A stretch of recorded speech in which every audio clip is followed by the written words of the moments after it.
Everybody, welcome to Intermediate Accounting, 17th edition video solution walkthrough. This is for exercise 22-3. Textbook authors are Don Kiso, Jerry Weingant, and Terry Warfield. The question used in this presentation is copyright 2019 by John Wiley and Sons. All rights are reserved. This is for educational purposes only. The video may not be distributed or redistributed without the express permission of Wiley. The solution presentation is copyright 2019 to 2022 by Bennett Tchaikovsky. All rights are reserved. The opinions contained within this presentation are those of Bennett Tchaikovsky and not the authors of the textbook or of Wiley.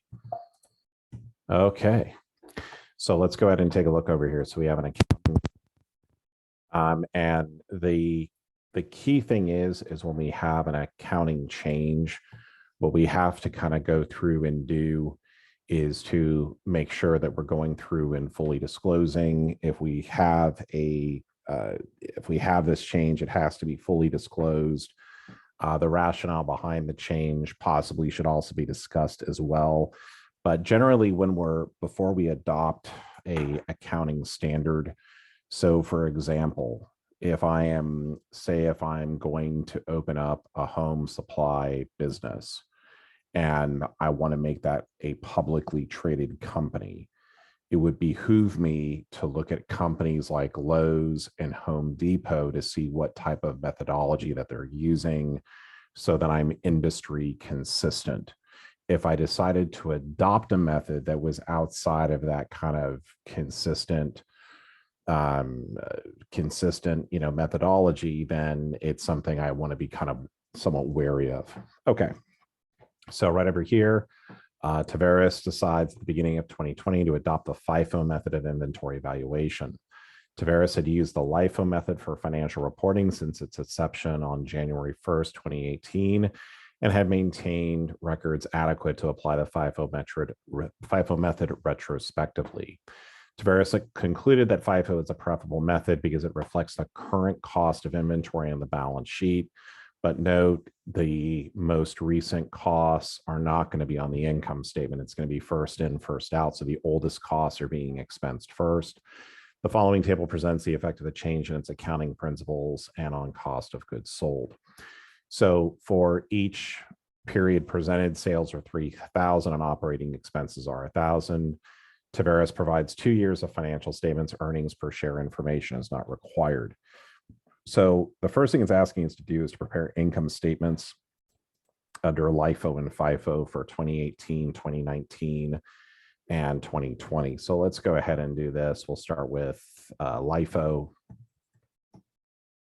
and we'll do this 12/31/18, 12/31/19, 12/31/20.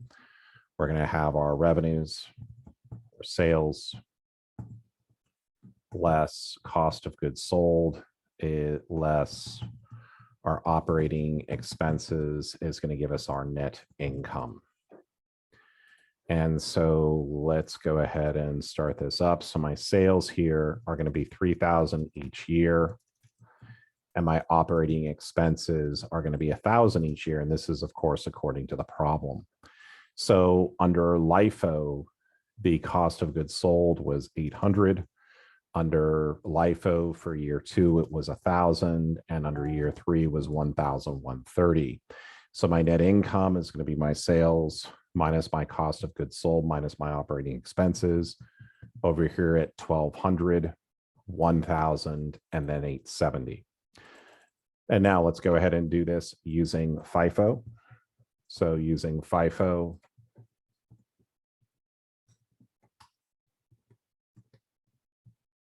and so we're going to use the same periods of time.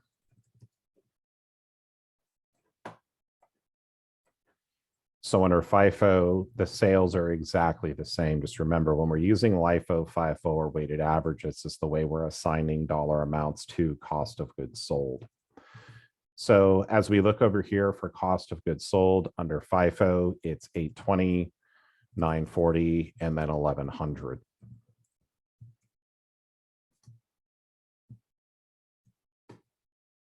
So this is going to be 1,180, 1,060, and then 900. Okay. So we've done the first step, and then prepare income statements under Lifo, Fifo for 2018, 2019, and 2020. That's done.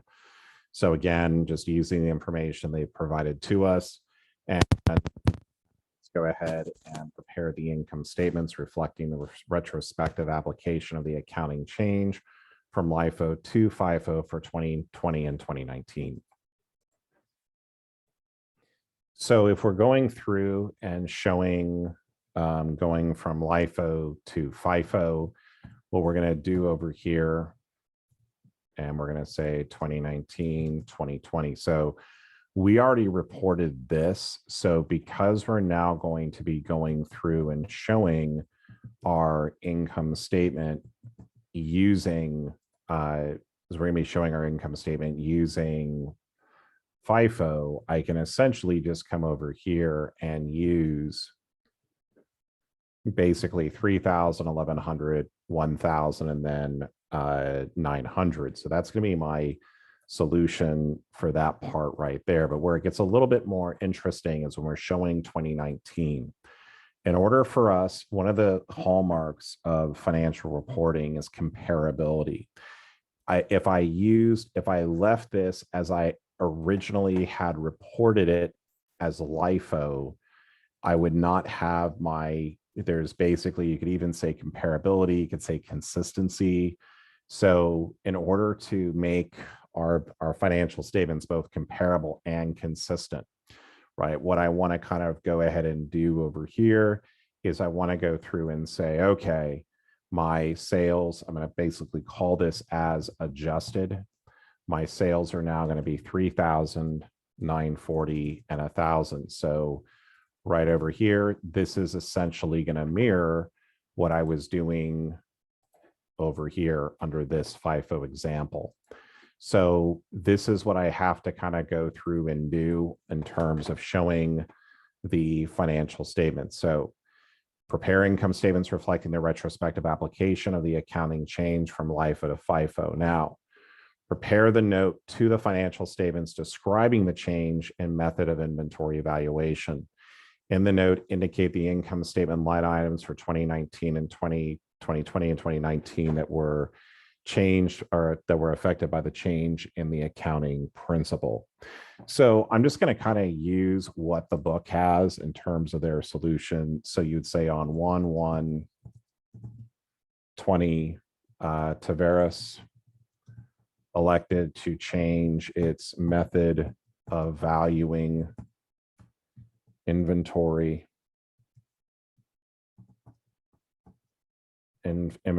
to the FIFO method, whereas in previous periods, inventory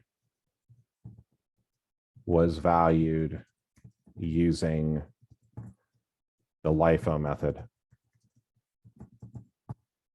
The new method of accounting for inventory was adopted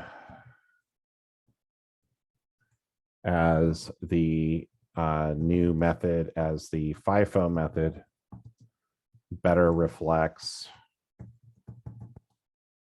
the current cost of the inventory on the balance sheet. Prior periods presented have been adjusted to apply the new method retrospectively. Okay. The following were line items that were affected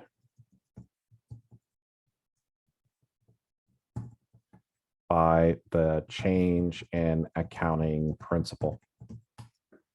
Okay, so what we're going to do over here now is we're basically now going to kind of go through and describe for 2020. And we're going to break out each component here. So we're going to have balance sheet. And our balance sheet categories are going to be inventory and then retained earnings. For example, the change in the cost of goods sold.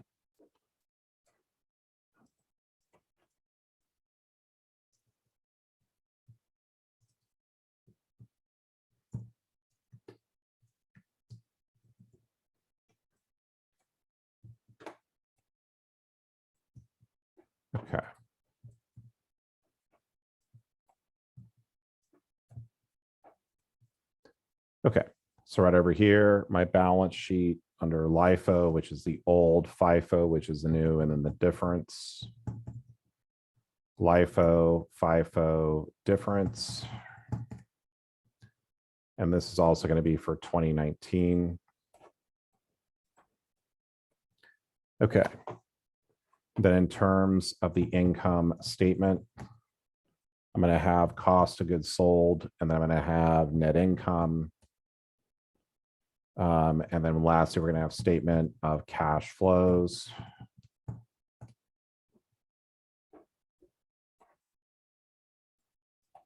Okay. So the inventory, and this is where we're just going to go up here and use our charts. So the inventory under Lifo over here is going to be, so for 2020, the inventory under Lifo was 320. The inventory under Fifo was 390, or a difference of 70. Our retained earnings, and the way I would kind of go through and interpret this is that essentially the cost of goods sold went down. So the impact over here in terms of retained earnings. So let's see over here.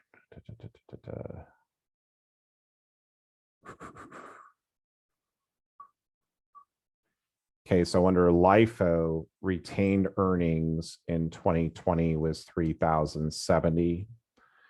And in 2019, under Lifo, it was 2,200. Let's just go ahead and fill out the rest of the chart that we know the best of. So over here, we have 200 and 240. And this difference over here is going to be at 40. Okay, so as my inventory value is higher, it means that less was going through cost of goods sold. So therefore, this difference is going to increase my retained earnings under Fifo to 3,140. So the difference here is going to be at 70. Over here, my difference of 40, again, my inventory value is going up. It means I was expensing less. So this is now going to be 2,240, and my difference here is going to be 40. On my income statement, my cost of goods sold under Lifo was 1,130. Under Fifo, it was 1,100. Over here for a difference of 30. Over here on 12/31/19, under Lifo, my cost of goods sold was 1,000. Under Fifo, it was 940 for a difference of 60. My net income under Lifo for 2020 was 870. My net income under Fifo was 900 for a difference of 30. For 2019, my net income under Lifo was 1,000. Over here under Fifo, it was 1,060 for a difference of 60. On the statement of cash flows, because we're just going through and reallocating items, there would be no impact.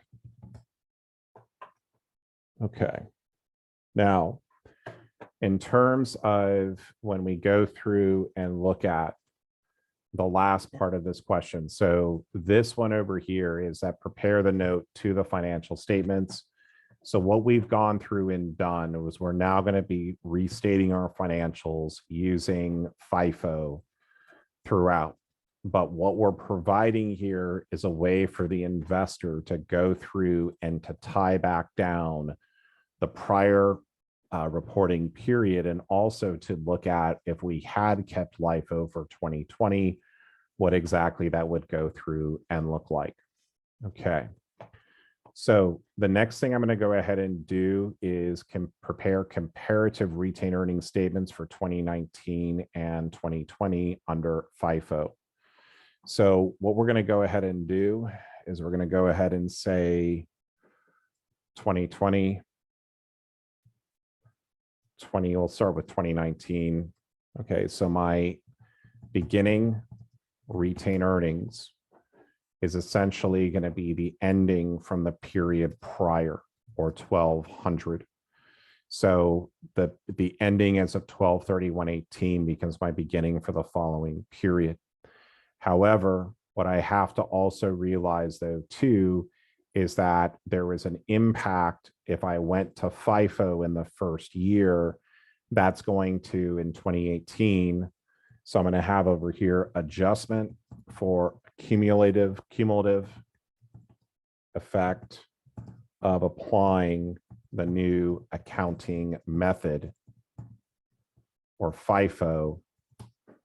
So what I'm going to do over here is I'm going to say, okay, because I'm not showing 2018 on my financial statements. I prepared it here, but I'm not showing it. So the impact of going to FIFO would increase my cost of goods sold.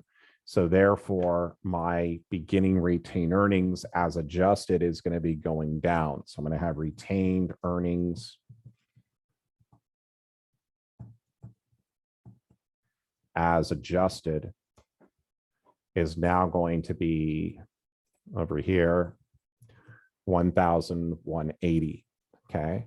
My net income for 2019 under FIFO was 1,060.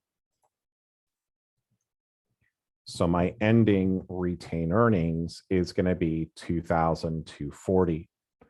So as you can see here, this is actually kind of showing us how we went through and computed this. Okay, so let's now go to 2020. And when we go to 2020, my beginning retained earnings is going to be the ending from the previous period. What I'm then going to go through and do is I'm going to say plus net income. My net income over here under FIFO for the year ended December 31st, 2020 was 900. There were no dividends paid, so my retained earnings for 12/31/20 is going to be 3,140, which actually happens to be what we went through over here and computed. Now, if I were to go through and to redo this question, I think what I probably would have done is I would have done the statement of retained earnings first before I kind of winged it and just kind of put the numbers in here. So looking at this question, I think it's a good question. What I would go through and do is I would first go through, prepare the financial statements under both methods. Then what you're going to go through and do is to right over here, prepare the income statements basically for 2019 and 2020. Remember, we're using a new methodology, which is FIFO. I have to make sure that I'm clearly documenting this, the footnote, and showing to the investor where this change is going to be. The only thing I would have done differently is I would have actually gone through and verify that these amounts are correct. I mean, I kind of knew it was going to be this, but I would just go through and probably use this to verify the numbers you have over here. So anyways, that is exercise 22-3. I want to thank you for being with me here today. And I also want to thank Wiley, as always, for allowing me to use their presentations in sharing these with you. And have a great day. And I look forward to seeing you on the next video. Have a good one.